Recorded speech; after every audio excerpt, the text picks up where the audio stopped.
Yesu Nyamungi.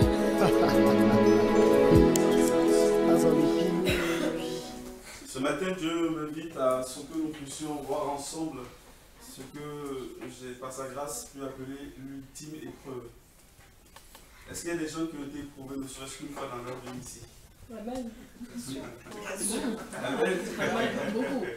Beaucoup. Amen. Vu les données, ça se voit que c'est beaucoup. Mais il y a une mauvaise nouvelle pour vous. Dieu voit ça comme étant rien du tout. Vous savez comment Dieu appelle nos épreuves? Il les appellera nos légères afflictions. Amen. Il est trait de légère affliction. Amen. Le maître lui dira qu'il ne nous donnera pas une épreuve au-dessus de nos moyens. Étant donné que l'épreuve viendra, il nous donnera le moyen d'en sortir. Mais ce matin, il y a une épreuve qui est particulière. Vous savez, il y a des gens au milieu de nous, ou des gens que nous connaissons, qui par moments encore se demandent, mais qu'est-ce qui m'attend encore? Parce que quand ils ont fini par comprendre que l'appel de Dieu sur leur vie n'était pas de sortir de la misère pour vivre de façon glorieuse et toute leur vie sur terre, ils se disent, waouh, si le chrétien doit traverser la maladie aussi, le chrétien doit traverser la douleur aussi, le chrétien doit traverser la persécution, la jalousie, l'envie au travail, parce que depuis que je suis devenu chrétien, oh, mes collègues me persécutent, et ils se disent, mais waouh, qu'est-ce qui m'attend encore dans le Seigneur Jésus-Christ? Et ils sortent d'épreuves des fois douloureuses. Des fois, ça peut être aussi la perte d'un parent très cher ou d'un ami très cher. Ça peut être dans la foi comme dans la famille. Et c'est douloureux des fois, la perte de quelqu'un à qui on tient. Et la relève est des fois difficile. C'est des épreuves que nous traversons. On se demande mais qu'est-ce qui peut arriver encore. Peut-être que j'ai pris un exemple trop large, je vais prendre un exemple extrême. Dans ma conception des choses, c'est à mes enfants de m'enterrer. Mais ça, c'est ma conception des choses. Est-ce que vous comprenez? Parce que j'estime en tant soit peu que je suis plus âgé que mes enfants. Je suis plus grand que mes enfants. Et donc, si quelqu'un doit mourir entre mes enfants et moi, en premier, ça doit être moi le père. Pour qu'eux puissent aussi atteindre mon âge, voire même le dépasser. Mais ça, c'est dans ma conception à moi. Mais je peux vous assurer que si j'en perds un de mes enfants, je dirais que c'est la grâce, c'est la grâce de Dieu aussi qui agit. Si Dieu ne me permet pas la perte d'un enfant, mon enfant ne mourra pas. Il permettra que moi, le plus vieux, je passe, je vienne le rejoindre, je rejoigne d'abord. Et j'estimerai que mon enfant doit avoir aussi le temps nécessaire pour accomplir le plan de Dieu sur sa vie, le but pour lequel Dieu l'a envoyé sur la terre. Mais est-ce que je m'affligerai au point de ne plus jamais le relever à la mort d'un enfant, même à la mort d'un nourrisson? Mais je peux vous assurer que quand vous discutez avec des gens qui ont perdu leur enfant au moment où la maman était en train d'accoucher, je peux vous dire que c'est dur. C'est une preuve. Des fois, ils ne sont pas consolables. Et je pense que par la grâce de Dieu, c'est des gens qui peuvent s'en sortir et qui s'en sortiront. Je veux parler de choses difficiles, bien aimés dans le Seigneur ce matin. Nous sommes appelés à en parler parce que ce n'est pas notre foi, c'est dit dans la Bible. Nous ne pouvons que prendre tout ce qui est écrit dans la Bible comme étant vrai. Nous devons le prendre simplement. Il y a des épreuves. La Bible ne sous-estime pas les épreuves. Hein. Dieu voit des épreuves comme des difficultés. Job a été éprouvé. On ne va pas faire l'apologie de Job. Job a tout perdu. Job a perdu ses enfants, il a perdu toute sa richesse, son bétail, il a tout perdu. Il était devenu lépreux. Il est blessé. La Bible dit qu'il a eu des ulcères puants et tout. C'est difficile de l'aimer dans le Seigneur. Quel a été le tort? Quel a été le tort de Job? Il n'a rien fait. Job n'a rien fait. Job était fidèle. Il aimait simplement son Dieu. Et il était fidèle. Et un jour, lorsque Satan est venu dans la présence de Dieu, Dieu lui-même dira, as-tu vu mon serviteur Job? Frère, je ne suis pas encore prêt. Je vous dis la vérité. Parce que, des fois, je me demande, parce que je ne sais pas le jour où Dieu pourra dire à Satan, as-tu vu mon serviteur Oric? Mais ce que je sais au jour d'aujourd'hui, Dieu ne peut pas encore parler de moi dans ce terme parce que je ne suis pas encore prêt. Je ne suis pas encore arrivé à la cheville de Job. Ce n'est pas une faiblesse de le reconnaître. Job était plus fidèle. Job aimait Dieu. Job haïssait le péché comme Dieu haïssait le péché. La Bible dit que Job était quelqu'un de droit et intègre. Et le tort qu'il avait eu, c'était d'être droit et intègre. Parce que quand on relit Job 1, au début de ce livre, Dieu dit, as-tu vu mon serviteur Job? Et Satan, son habitude, dira, oh, c'est parce qu'il est béni. Laisse-moi prendre un peu, tu vas voir. Il est fidèle à toi parce qu'il est bien, il est béni, il est dans de bonnes grâces, dans de bonnes dispositions. Amen. Frère, il y a une épreuve qui nous attend tous. Une épreuve. En tout cas, moi, je la vois comme une épreuve. Et c'est une épreuve que tout le monde va passer. Du plus petit au plus vieux d'entre nous. C'est une épreuve quotidienne, bien-aimé dans le Seigneur. Ecclésiaste 7, verset 8. Ceux qui ont la BJC, je pense que ça tourne autour de la page 770.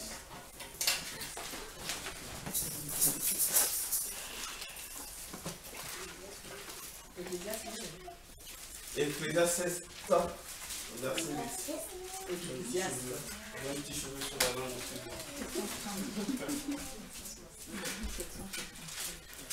Oh, l'ultime épreuve.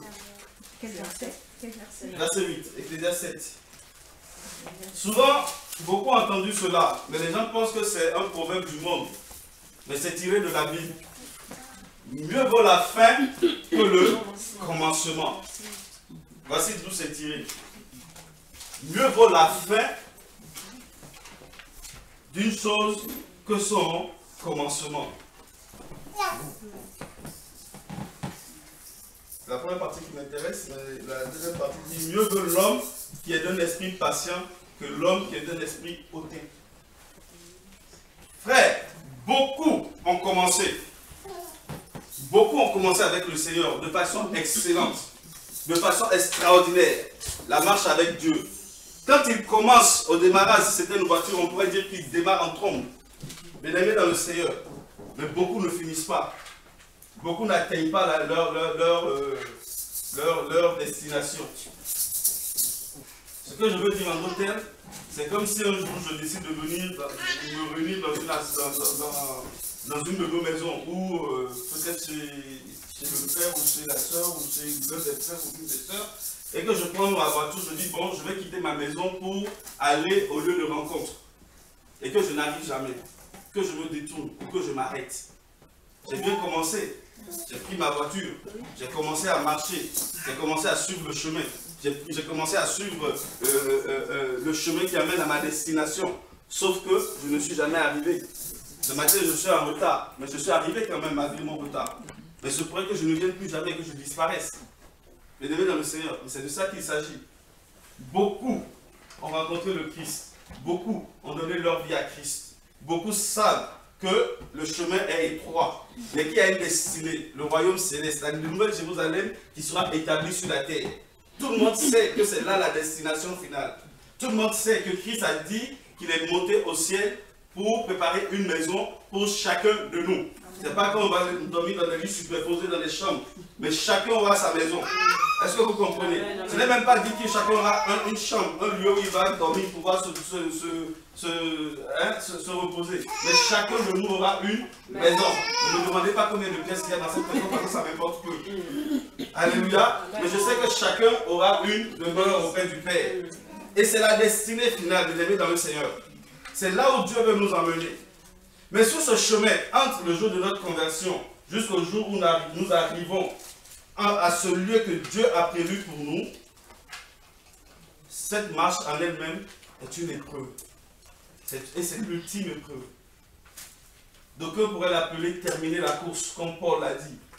Terminer la course. En elle-même, c'est une épreuve, bien aimé dans le Seigneur. Et pour ma part, je pense que c'est l'épreuve la plus difficile. Pour ma part, je pense que c'est l'épreuve la plus difficile, la plus dure. Parce que c'est une épreuve quotidienne. C'est une épreuve dont nous ignorons les tenants et les aboutissants. Parce qu'aujourd'hui nous sommes là.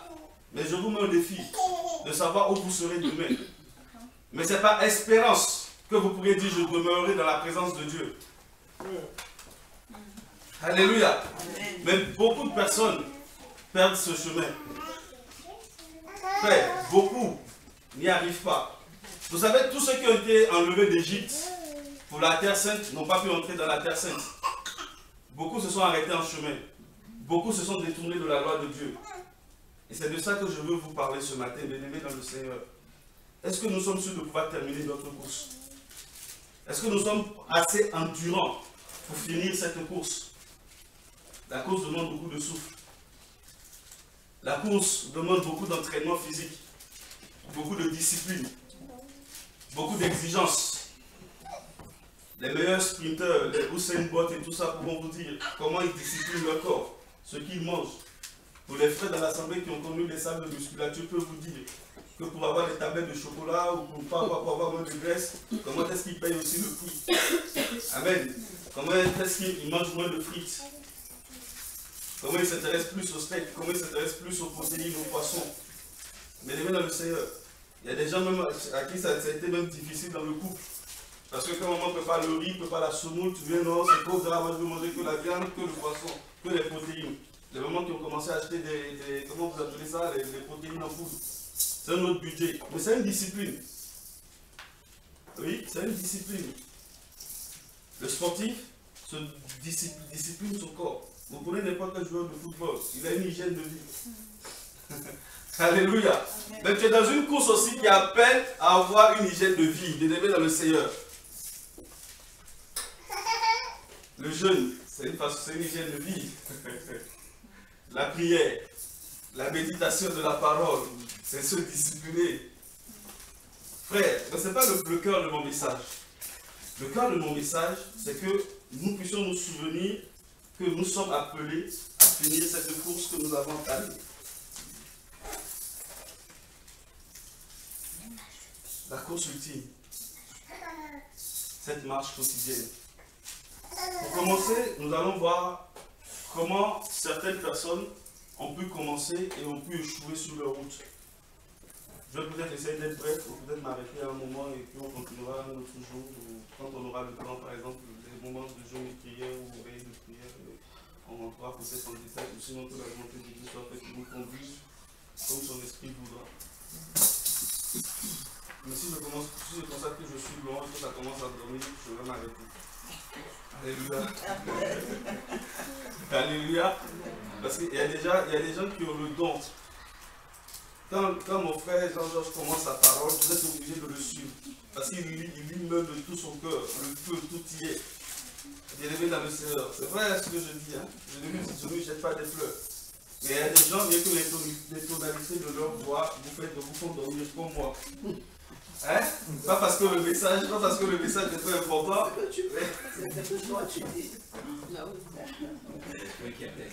Amen. Élevé dans le Seigneur. Beaucoup de personnes ont eu du succès au démarrage de cette course. Mais beaucoup ont perdu ce succès. Beaucoup se sont écartés. Terminer la course, ce n'est pas vivre dans le succès. Nous allons voir le premier exemple, Saül. On va faire bref. Nous connaissons l'histoire de Saül. Saül était le premier roi d'Israël. Saül a été puissamment béni, élevé dans le Seigneur. Saül est demeuré dans la victoire. Saül, c'est quelqu'un qui a commencé la course, qui a eu du succès dans toutes ses entreprises guerrières. Il a eu des succès militaires. Mais il a connu une défaite lorsqu'il a dû rencontrer les Amalécites.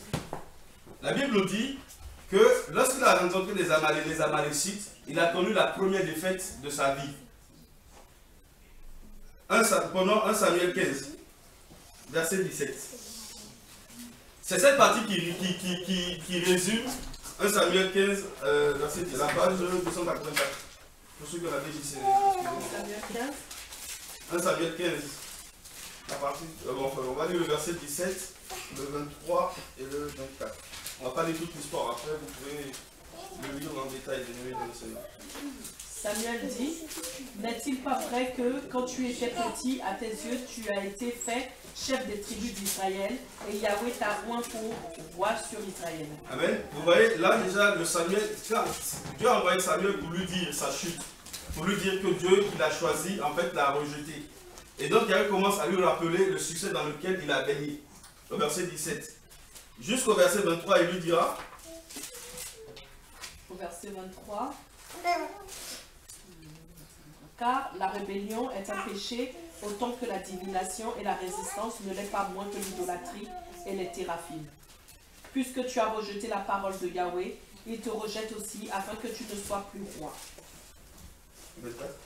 Verset 24. Et Saül répondit à Samuel, j'ai péché parce que j'ai transgressé le commandement de Yahweh ainsi que tes paroles, car je craignais le peuple et j'ai obéi à sa voix. Amen. Amen. Bien-aimé dans le Seigneur, voici l'histoire de quelqu'un qui a eu plein de succès militaires, mais qui, à l'apogée de sa vie, perd le trône, perd la royauté, connaît la chute. Bien-aimé dans le Seigneur. Samuel a été rejeté, pourquoi? Parce qu'à un moment donné où il était en combat, la peur des hommes l'a envahi. Il a craint le que dira les hommes, plutôt que craindre la parole de Dieu. Il a désobéi à une parole que Dieu lui a donnée, plutôt par crainte des hommes. Bien-aimé dans le Seigneur, la Bible dit que l'obéissance vaut mieux que le sacrifice. L'obéissance vaut mieux que les sacrifices. Frère, tant que Samuel demeurait humble à Dieu, Dieu pouvait le bénir. Tant que Samuel était humble, se tenait humble en face de Dieu, Dieu pouvait agir et Dieu pouvait le bénir. Mais lorsque nous sommes grands à nos propres yeux, nous ne laissons pas la grandeur de Dieu pour agir dans notre vie.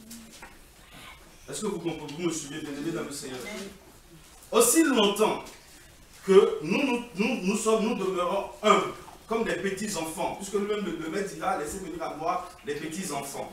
Lorsque nous nous considérons, quel que soit l'âge que nous avons, comme étant des petits-enfants dans la présence de Dieu, nous laissons Dieu agir directement dans notre vie. Amen. Nous laissons la bénédiction de Dieu couler dans notre vie.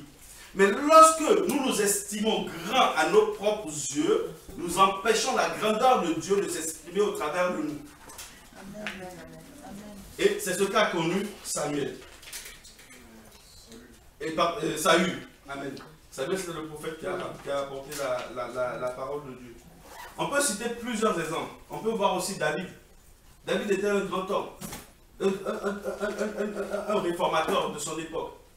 Quelqu'un qui a connu aussi des victoires militaires. Quelqu'un qui a été choisi même très jeune. Quelqu'un qui est monté sur le trône très jeune. Quelqu'un qui a vécu des choses mais extraordinaires dans le Seigneur. Hein? Et lui-même, il en parlera à partir du psaume 28. Psaume 28, verset 21-22. Voyons un peu ce que Samuel lui-même dit. Et pardon, David lui-même dit. Page 634. Psaume 28. Samuel était quelqu'un, psaume 18, 21 à 22. Samuel était quelqu'un qui connaissait la victoire dans les épreuves. Il était toujours victorieux des épreuves. Même dans le changement, elle est venue frapper à sa porte.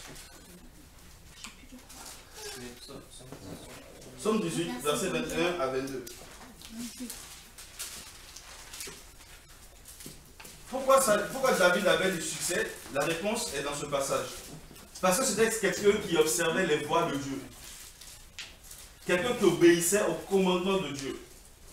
Voilà pourquoi il était victorieux sur toutes ces épreuves. Yahweh m'a rendu selon ma justice. Il m'a traité selon la pureté de mes mains, car j'ai observé les voies de Yahweh et je n'ai point été coupable envers mon Dieu. Car j'ai eu devant moi toutes ses ordonnances et je ne me suis point écarté de ses lois. Amen. Est-ce que vous voyez pourquoi il a eu tant de succès dans les épreuves? Pourquoi il a eu tant de bénédictions vis-à-vis de Dieu? Il le dit lui-même.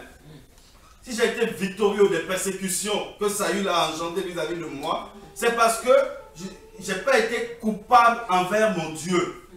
C'est parce que je n'ai pas transgressé la loi de Dieu. Mes mains ont été pures.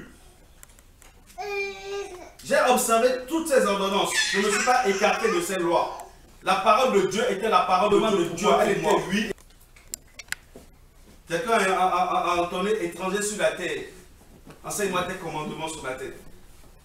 David était quelqu'un qui, non seulement qui connaissait les enseignements des commandements de la loi de Dieu, mais il a donné son cœur à pouvoir les appliquer.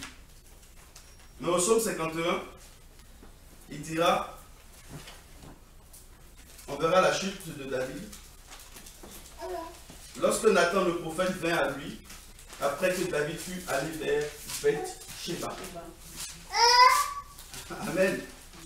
Vous voyez quelqu'un qui a connu du succès toute sa vie. Toute sa vie, toute son existence. Pourquoi? Parce qu'il a observé les commandements de Dieu. Mais le jour où il a désobéi, les problèmes ont commencé. Il est vrai qu'il a su se repentir. Et gloire à Dieu. Dieu l'a desséché. Il y a une ombre qui a plané sur tout le trône de David.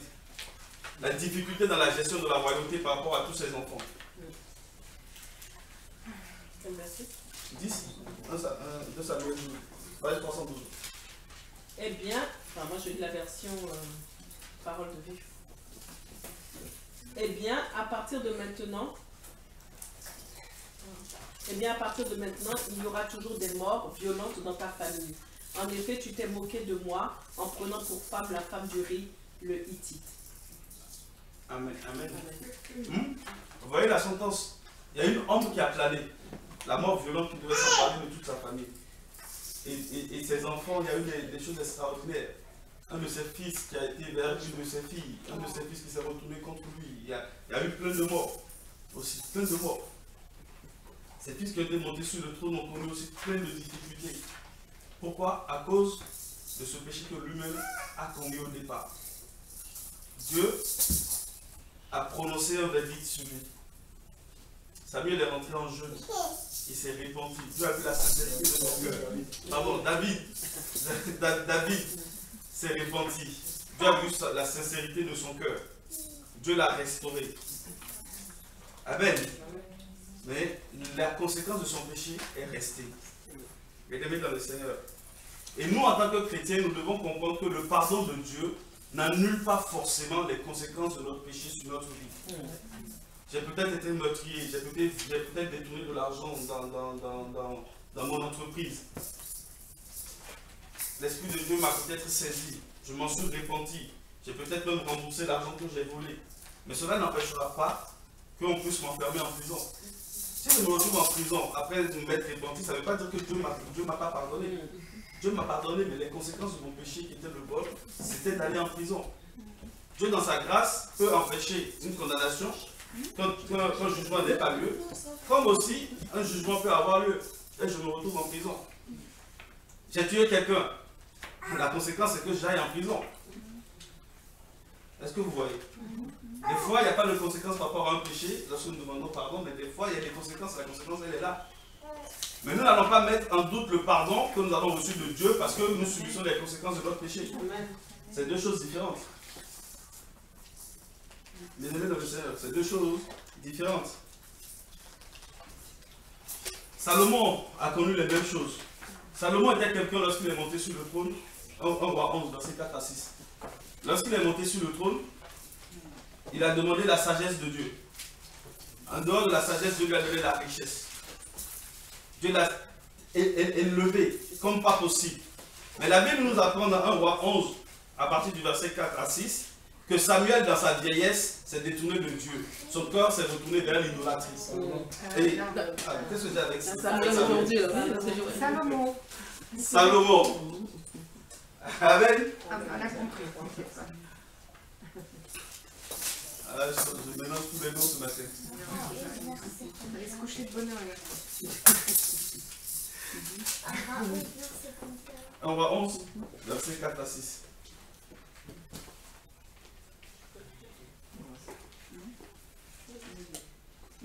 Et il arriva au temps de la vieillesse de Salomon que ses femmes firent détourner son cœur vers d'autres dieux. Amen. Le 4 à 6, on le dira plus tard à la maison, pas de problème. Vous voyez quelqu'un qui a bien démarré avec Dieu? Salomon, l'homme le plus sage qui n'ait existé dans la parole de Dieu, a pu se détourner de Dieu pour s'attacher à de l'idolâtrie. Même si ce sont ces femmes qui l'ont conduit, c'est lui qui est responsable.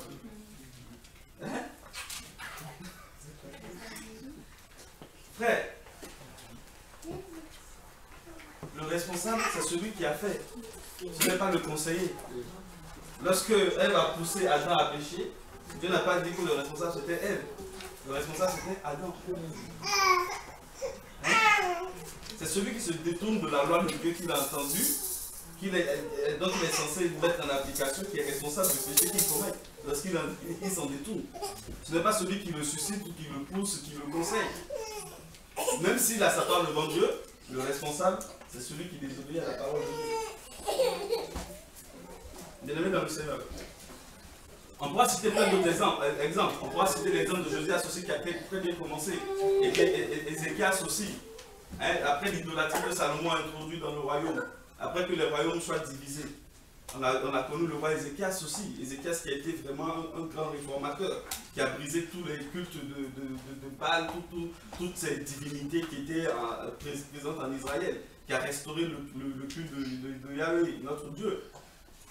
La Bible nous dit que lui aussi il est tombé. Et Ézéchias, mais c'était encore extraordinaire. Ézéchias a connu quelque chose d'extraordinaire. La Bible nous dit qu'à un moment donné, Ézéchias était mourant. Et Dieu a envoyé son prophète vers lui faire une grâce, lui donner une guérison. La Bible dira que malgré même que Dieu les guérit, Dieu a rajouté, je pense, 15 ans, hein, 15 ans à sa vie. Et pour le faire, Dieu lui a donné un signe. Donc je vois que ma soeur cherche le passage. C'est dans 2 Chroniques. 2 Chroniques 32. Vous allez voir le verset 25 et 31 qui vont nous enseigner aussi quelque chose d'extraordinaire. La Bible dit que Dieu lui a donné un signe. Dieu a fait reculer le soleil de 10 degrés. Quelle grâce extraordinaire. Mais son nom a été connu, mais non seulement en Israël, mais dans tous les alentours. Il y a des princes de Babylone qui ont été délégués, mandatés vers lui pour venir le voir, pour venir le prendre en considération. Bien-aimés dans le Seigneur.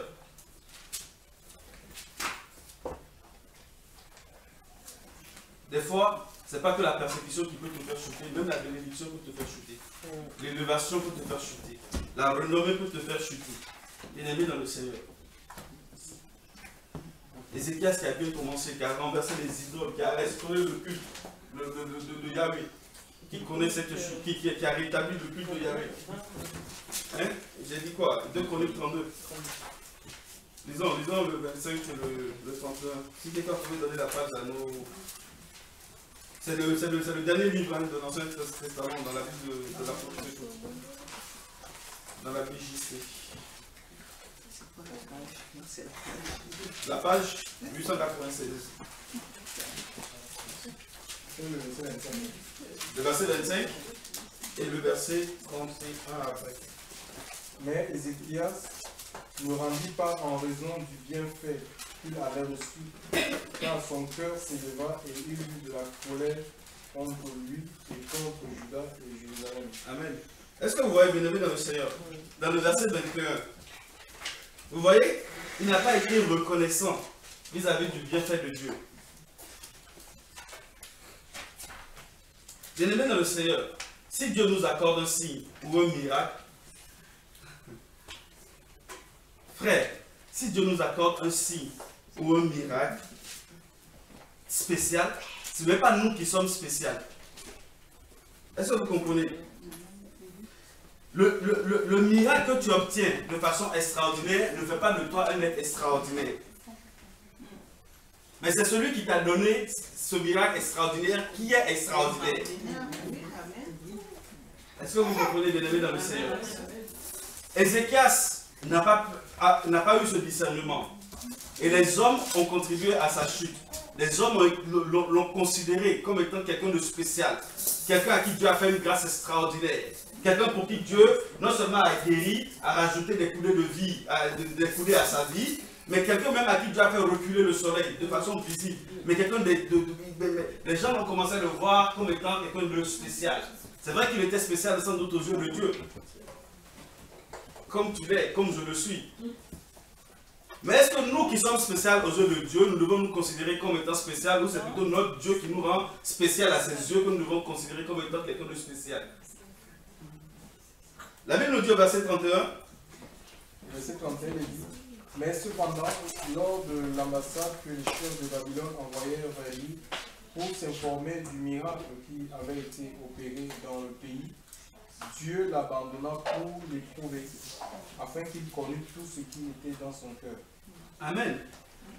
Bien-aimé dans le Seigneur, il se peut que le silence de Dieu soit une épreuve pour toi. Oui. Toi qui priais, qui recevais des prophéties, dès que tu fermes les yeux avant de commencer même qu'on regarde ça, les visions arrivent, les choses arrivent, les prophéties arrivent. Bien-aimé dans le Seigneur, il se pourrait qu'il y ait un long silence de la part du Seigneur. Ce long silence est une épreuve pour toi aussi. Considère-la comme une épreuve. Parce que Dieu observe pour voir comment tu fais. Est-ce que tu les provoques tes visions maintenant? Est-ce que tu provoques tes prophéties maintenant? Hein? La prédication. Oui, tu peux provoquer aussi la prédication. En disant Dieu m'a parlé, Dieu me demande de vous enseigner cela. Hein? Le frère nous a donné l'exemple de quelqu'un, au moins qui a eu l'honnêteté peut-être de dire qu'il est en panne d'inspiration. S'il y a une nouveauté qu'il peut acheter pour aller prêcher le dimanche. Alléluia. Bien-aimé dans le Seigneur, le silence de Dieu est aussi une épreuve pour nous. Pour voir comment nous nous comportons. C'est pas moi qui le dis, c'est le verset 31 qui le dit. Hein, bien-aimé? C'est le verset 31. Pour voir comment il allait se comporter. Allait-il prendre la grosse tête? Frère, faisons attention. Faisons attention. Les persécutions peuvent provoquer notre chute. Vous savez, dans la nouvelle alliance, on a la parabole du semeur. Je pense que c'est Matthieu 13. Où on nous parle des épines. La parole qui a été lancée sur des épines. Cette parabole nous enseigne beaucoup de choses. Elle dit non seulement les épreuves, lorsque Dieu lui-même l'expliquera, il dit les épreuves peuvent provoquer ta chute, mais la gloire et la richesse aussi peuvent provoquer ta chute. Il y a des gens, lorsqu'ils sont éprouvés, c'est tellement intense, la douleur, l'oppression est tellement intense qu'ils sont prêts à abandonner le Seigneur. Mesdames, dans le Seigneur, c'est tellement intense, c'est tellement dur, tellement difficile. La maladie n'est pas incurable. Ah, mais le Dieu que j'ai servi depuis 20 ans, 30 ans, ne me guérit pas, refuse de me guérir. Ah, ils sont prêts à abandonner le Seigneur. Eux qui ont posé les mains aux malades, les malades ont été guéris. Il s'agit de leur propre cas. Ils demeurent dans la guérison. Mais Dieu, où es-tu? Ils sont prêts à aller prendre vous savez, les petits flyers qu'on nous met dans nos boîtes aux lettres, les marabouts, qui promettent la guérison. Il est prêt à aller essayer cela. Parce que sa foi, il n'en peut plus. Tant d'années d'espérance. Oh, je ne comprends pas. J'ai même posé les mains aux morts, ils sont ressuscités. J'ai guéri le cancer, j'ai guéri le sida. Mais pourquoi ma petite maladie à moi, Dieu, tu ne veux pas la guérir? Oh, on a connu les Chora, ils nous ont imposé les mêmes, mais la maladie n'est pas partie. Les Béni-In, les René Brona, pour ceux que je connais, je connais son nom. Ils nous ont imposé, m'ont imposé les mains, mais ma petite maladie là ne veut pas partir. Mais Seigneur, où es-tu? Pas plus tard qu'hier, j'ai guéri quelqu'un qui était paralytique qui a marché. Mais moi, mon cas, Seigneur, tu es sourd à mon cas. Il y a quelque chose qui ne va pas. Il y a d'autres personnes, ils sont victorieux sur les épreuves. Victorieux. Il peut avoir évolué jusqu'à avoir le poste de directeur général de son entreprise. Le lendemain, allez, une semaine après, on le renvoie.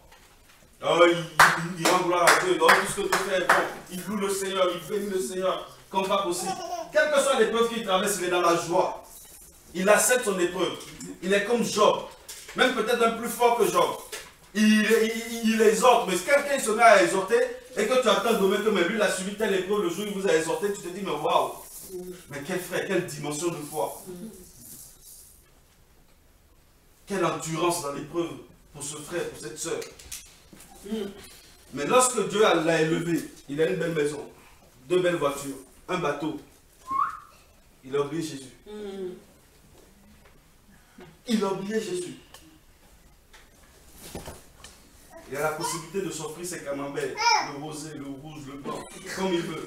Mais il oublie de louer son Seigneur.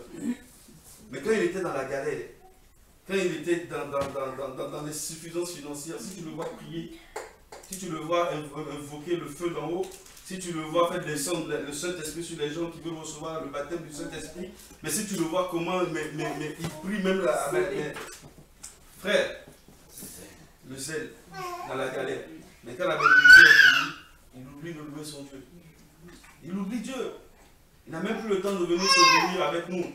Il devient super occupé. Les affaires. Les affaires. Oh, j'ai plus le temps. Il est en 2-3 avions. Le petit planton qui est devenu secrétaire de direction. Il oublie son Seigneur. Frère, c'est la vérité. Hein?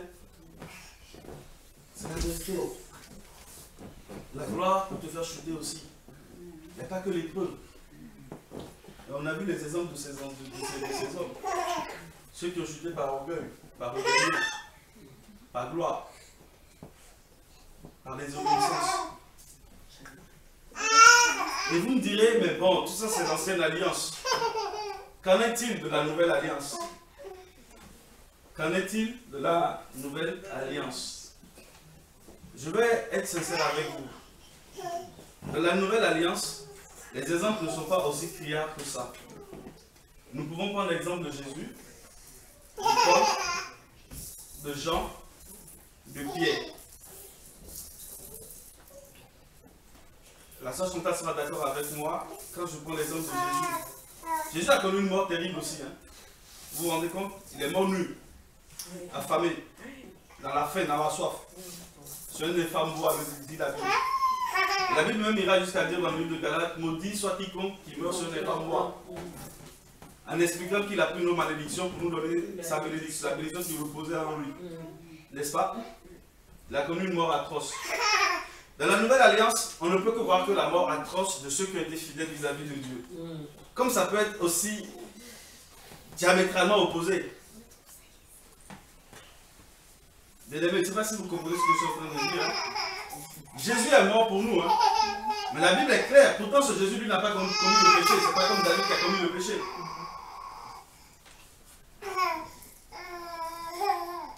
Il n'y avait rien de mal en Jésus.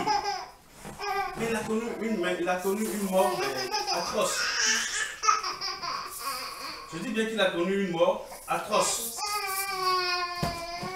Quand il n'avait aucun mal en lui, aucun mal, il n'avait jamais fait de mal. Aucune once de mal ne pouvait émaner de sa personne. Et voilà le sort qu'il a subi.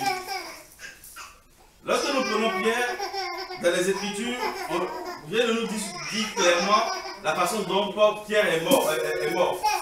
Mais les écrits de son époque nous signalent qu'il lui aussi a connu la mort à la croix, mais la tête à l'envers.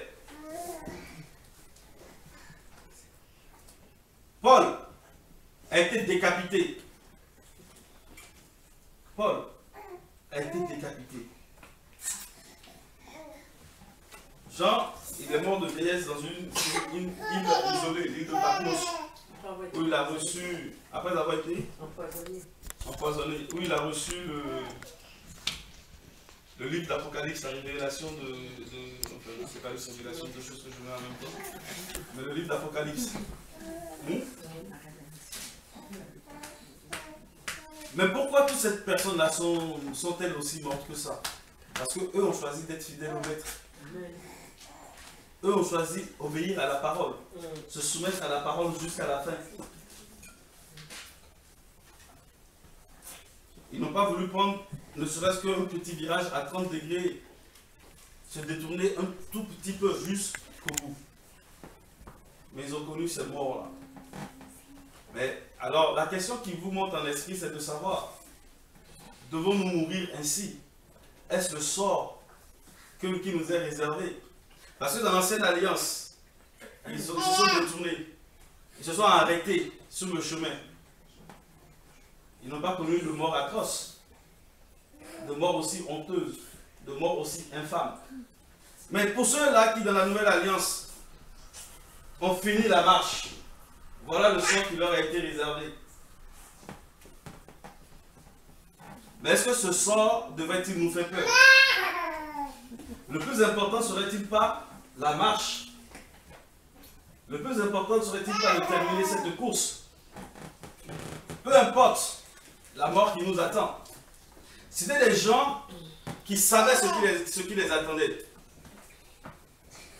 Ils le savaient, bien-aimés dans le Seigneur. Ils n'étaient pas surpris. Ils n'ont jamais été surpris, frère. Jamais. Ils savaient que c'est ce qui les attendait. Et la différence entre eux et nous, c'est que nous, quand nous convertissons les âmes, nous leur promettons, aidez-moi, la joie dans le Seigneur, la paix dans le Seigneur, la résolution de tous leurs problèmes.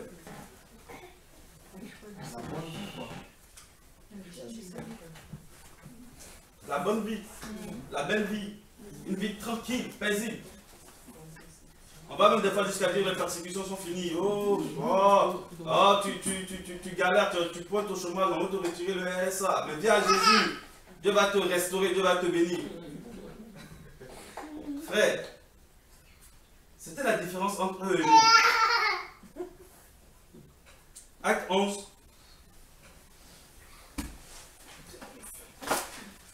Verset 23.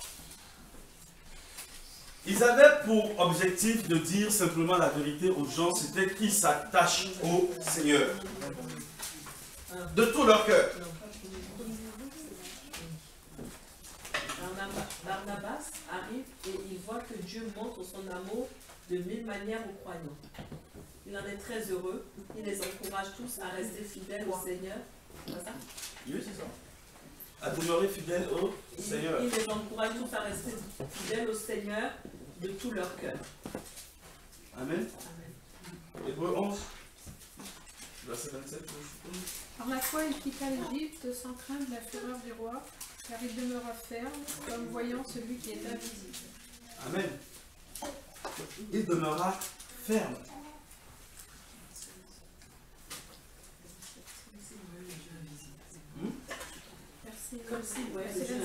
Comme s'il voyait le Dieu invisible. Et la clé, elle est là. La clé, elle est là. Et c'est de cette clé que l'apôtre parlera dans 2 Corinthiens 4 aussi. On va le voir. C'est à quoi t'attaches-tu? T'attaches-tu aux choses visibles ou t'attaches-tu aux choses invisibles? Celui qui s'attache aux choses visibles s'attache aux choses charnelles. Mais celui qui s'attache aux choses invisibles s'attache aux choses de l'esprit.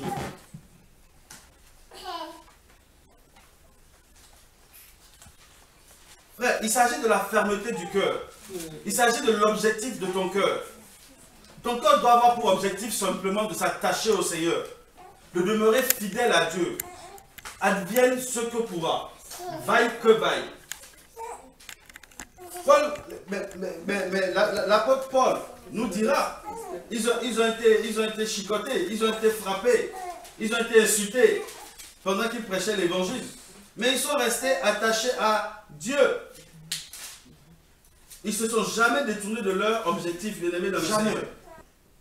Leur cœur était tourné résolument vers Dieu. La fermeté du cœur.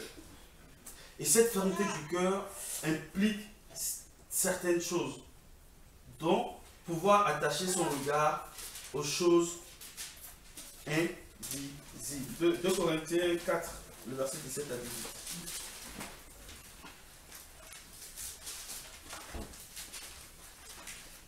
Car notre légère affection qui ne fait que passer produit en nous un poids éternel d'une gloire souverainement excellente.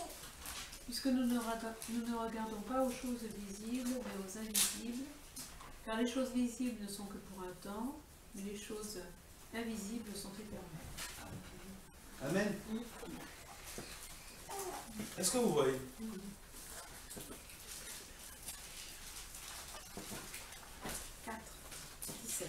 Ne pas marcher par la vue, mais marcher par la foi. 114. L'espérance des choses qu'on veut, les transformer en choses visibles. Incliner sa tête dans la parole de Dieu, la méditer, la lire et demander à l'Esprit de Dieu de nous convaincre de la réalité de la parole des choses, de transformer la parole de Dieu à quelque chose de réel dans notre vie. Être certain que Dieu n'est pas le notre Père, mais Dieu est mon Père, qui peut me toucher aujourd'hui, qui peut me parler aujourd'hui, qui peut m'accompagner aujourd'hui, qui peut se présenter à moi. Frère, pas le notre Père lointain que nous rencontrerons le jour J de l'enlèvement ou de la résurrection, mais le Père véritable, qui parle encore aujourd'hui, qui se révèle encore aujourd'hui. Et voir toutes ces promesses comme des choses réelles. Bien-aimés dans le Seigneur,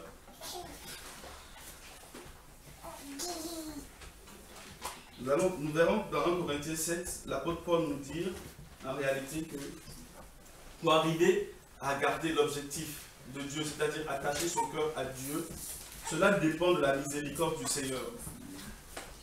Il dit dans 1 Corinthiens 7, c'est la page 800, 1 Corinthiens 7 au verset 25, « Pour ce qui concerne les vierges, je n'ai pas le commandement du Seigneur, mais je donne un avis comme ayant obtenu miséricorde du Seigneur pour être fidèle. » Pour être fidèle, il faut obtenir simplement miséricorde de Dieu. Dépendre de la miséricorde de Dieu. Simplement, il n'y a pas de choses. La deuxième, pour pouvoir vraiment demeurer dans la fidélité de Dieu, c'est Jean 4, verset 34. La Bible dira, « Ma nourriture, c'est de faire la volonté de mon Père. » Et nous comprenons pourquoi David a cité dans le psaume 18, comment est-ce qu'il s'est préservé du péché. Le psaume 119 aussi, qui nous parle, « Je serre ma parole tout contre mon cœur. » C'est 119, verset 11, je pense, non? 119, psaume 119. « Je serre ma parole tout contre mon cœur. Je serre ta parole tout contre mon cœur afin de ne pas pécher contre toi. » Frère, Jean 4, ma nourriture, c'est de faire la volonté de Dieu. Mon Père. La volonté de celui qui m'a envoyé, en fait. Aujourd'hui, celui qui nous envoie, c'est le Christ. Amen. Notre nourriture, ça doit être de faire sa volonté. Et lui-même, dans la prière sacerdotale, dira, je suis un avec toi. Et ma prière aussi, c'est qu'il soit un.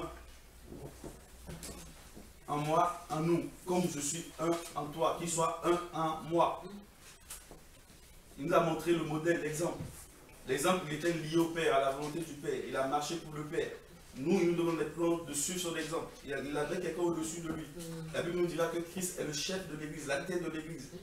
Nous devons nous attacher à lui. Suivre son exemple. Faire sa volonté. La volonté du Christ n'est pas différente de la volonté du Père parce que ce n'est pas possible, ce n'est pas concevable. Le Père est le Christ. Amen. Amen. Le Père est le Christ. Amen. Amen. Celui qui m'a vu a vu le Père. Bien-aimés dans le Seigneur, gardons notre cœur pour Dieu. La course, cette marche, elle est longue. C'est une marche de toute la vie. Frère Roch me disait hier, quand on est allé acheter les enceintes, que la séduction, lorsque tu ne la vois pas venir, c'est quand tu es tombé que tu te rends compte que tu as été visité par la séduction. Est-ce que vous imaginez? Restons fidèles à la parole de Dieu. Mais je ne peux pas m'arrêter sans vous dire qu'il y a une bonne nouvelle pour ceux qui sont tombés. La bonne nouvelle, c'est n'abandonnez pas. N'abandonnez pas. Bien-aimés dans le Seigneur. N'abandonnez pas. Vous allez voir que David est tombé dans le psaume 37, le verset 23 au 24. Il est tombé. Il est tombé avec Bathsheba. Mais il s'est maintenu à celui qui tend la main. Il savait que Dieu avait la main tendue. Il ne pouvait, s'il avait une chose à faire, c'est d'attraper la main de celui, la main qui était tendue, afin que celui qui a tendu la main vers lui puisse le relever. Et Dieu dira 7 fois, mon serviteur tombera, et 7 fois je le relèverai. Le jour où tu tomberas, ne crois pas que Dieu ne t'aime plus. Je ne vous exhorte pas à tomber. Mais je vous donne juste un conseil. Parce que le jour où tu tomberas, tu ne le sais pas. Tomberas-tu, tu ne le sais pas. Mais seul Dieu le sait. Mais ce que je sais, c'est que même si tu arriverais de tomber, sache que Dieu est encore capable de te relever. Ne te limite pas à ta chute. Beaucoup de personnes sont tombées, ils sont devenus honteux après leur chute. Tellement honteux qu'ils n'étaient pas capables de saisir l'assurance que Dieu pouvait leur donner un nouveau départ. Premier exemple qui me vient en esprit, c'est Judas. Judas était rempli de remords au lieu de saisir la repentance, le chemin de la repentance. Il s'est pendu parce qu'il était tellement honteux d'avoir trahi le maître. Et pour lui, c'était fini. Le maître ne pouvait pas lui donner un nouveau départ. Ne suivons pas l'exemple de Judas, mais suivons l'exemple de David, qui savait que malgré la chute, Dieu était capable, si tu te repentais sérieusement et sincèrement, de te donner un nouveau départ. Amen. Il est capable encore de te lever au-delà de là où la chute a commencé. Et lever dans le Seigneur. Amen. Ce n'est pas une exhortation au péché, ce n'est pas une exhortation à la chute. Mais c'est juste, souvenez-vous-en, que même si il vous arrivait de tomber, Dieu est capable de vous relever, de vous donner un nouveau départ. Amen. Si vous vous repentez sincèrement et sérieusement. Amen. Pierre était quelqu'un qui est tombé. Vous vous souvenez? Au moment de la crucifixion, Jésus lui-même dira, Satan t'a réclamé. Est-ce qu'on peut le lire? Luc 22. Jésus lui a dit, Satan t'a réclamé, il te crible. Luc 22, hein? Alors, Luc 22, verset 31 à 32. Page 1002. Page 1002. 1002. 10 02. 10 02. Amen. Quelqu'un peut nous le lire? Verset 31. À 32. En effet, si on fait du mal à l'arbre vert, qu'est-ce qu'on fera donc à l'arbre mort? Non. Le Seigneur dit aussi, Simon, Simon, voici Satan vous a réclamé pour vous tripler comme le froment. Mais j'ai prié pour toi afin que ta foi ne défaille pas. Et toi donc, quand tu seras un jour converti, affermis tes frères. Amen. Hein?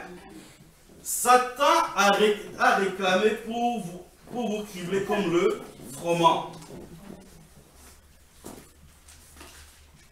Mais il est tombé, Pierre. En lisant la suite, la chute dont Dieu voulait le prévenir, c'était qu'il allait le renier. C'était ça, hein? Mais il est tombé, il a renié 3 fois. Bien aimé dans le Seigneur. Mais regardez la démarche du Seigneur lui-même, le maître. Le maître est venu le voir. Le maître lui a dit, Satan t'a réclamé pour te cribler comme un froment. Mais le maître dira, mais moi j'ai prié pour toi. Est-ce que le maître a prié pour qu'il ne tombe pas? Non. Ah, le maître a prié pourquoi? Pour que sa foi ne défaille point après la chute. Qui garde confiance en Dieu, qui garde son espérance vis-à-vis de Dieu, qui garde sa foi, bien aimé dans le Seigneur. C'est extraordinaire, bien aimé dans le Seigneur. Hein? Dieu n'a pas prié pour qu'il ne tombe pas. Mais Dieu a prié pour que sa foi ne défaille point. Qu'il puisse saisir le nouveau départ, malgré la chute. Tout ça pour nous parler, nous autres, bien aimés dans le Seigneur. L'appel de Christ est un appel à la sanctification. Haïr le péché comme Dieu est le péché. Alléluia. Mais s'il arrivait qu'une chute vienne te rencontrer, sache que Dieu est capable de te donner un nouveau départ. Répands-toi. Aie confiance en Dieu. Paul dira dans 2 Timothée 4, 8. J'ai combattu le bon. J'ai fait quoi? J'ai gardé la foi. Et il dira ensuite. Amen. Il était en prison. Il était en prison.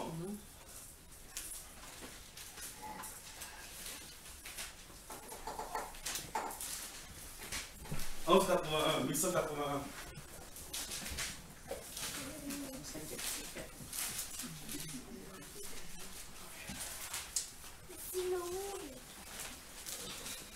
Alors c'est donc 2 Timothée 4, verset 7. J'ai combattu le bon combat. J'ai achevé la course. J'ai gardé la foi. C'est le chemin royal, bien-aimé dans le Seigneur. Pour terminer la course, il faut mener le bon combat. Absolument l'achever. Mais pour l'achever, il faut garder la foi. Voilà pourquoi Jésus a dit à Pierre, j'ai prié pour que ta foi ne défaille point.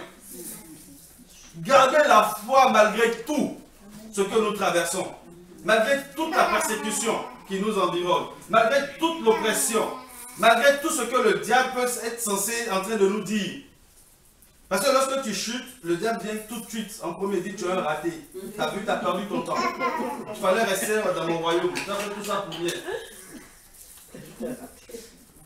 Tu es un raté. Il faut garder la foi en Dieu, mes amis. Combattre le bon combat. Achever la course. Et Paul vous dira qu'au reste, il y a une couronne qui nous attend. Bien-aimés dans le Seigneur. Et comme, si jamais vous finissez cette course, la bonne nouvelle c'est que Dieu vous dira, comme dans Matthieu 25 au verset 23, mon bon et fidèle serviteur. Entre dans la gloire du Maître. Amen. Amen. Fidèle et bon serviteur.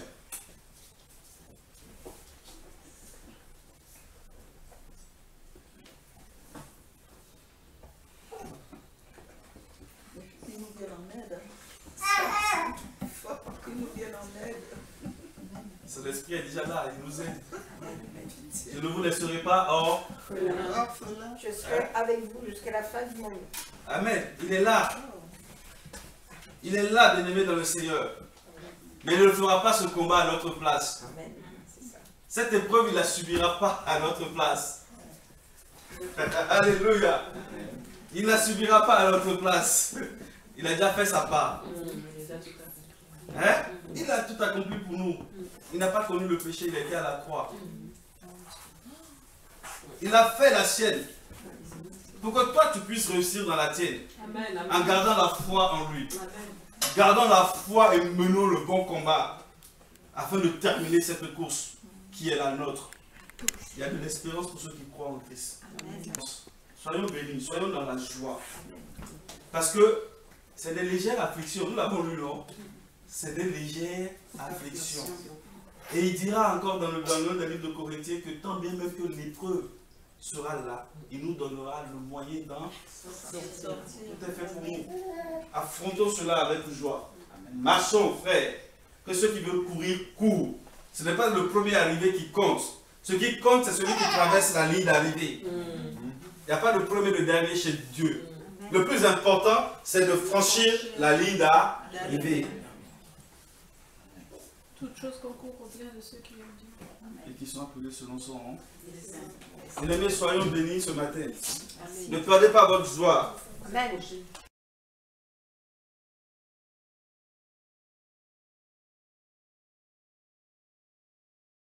La musique a été créée par toi et pour toi, Jésus.